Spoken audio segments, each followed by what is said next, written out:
Hivi umewahi kuiona hii icon kwenye simu yako? Unaijua ina kazi gani? Na unajua kwamba hii icon ndo dirisha pekee ambalo mtu akitaka kukutrack anaitumia? What?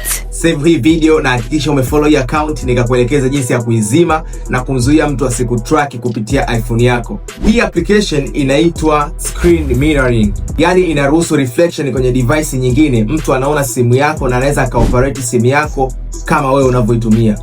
Manake mtu mwingine anaweza aka-access simu yako bila wewe kujua. Na kibaya zaidi, haikupi taarifa, haikupi notification, wala simu hata haitingishiki mtu akiwa anaangalia vitu vyako na akiwa anaoperate simu yako. Hii inawatokea watu wengi sana ambao wana tabia ya kujiunga na public wifi, labda za hotelini, za kwenye mabenki au wifi ambayo sio ya kwako. Jinsi ya kuizima hii, nenda kwenye setting ya simu yako, ingia kwenye general, nenda kwenye airplay and continuity, nenda kwenye automatically airplay, utakuta imesetiwa kwenye automatically, nenda kaiseti kwenye never. Kuanzia sasa hivi unakuwa umejikinga na hatari ya kuhakiwa, na mtu yote akitaka kukutrack hawezi, kwa sababu umezima hii feature.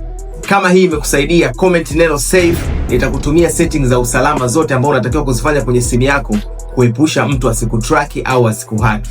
Share na rafiki zako, like for more content like this. Swift Phone Center tuko hapa kila siku kukuupdate matumizi bora na salama ya smartphone yako. We love you guys.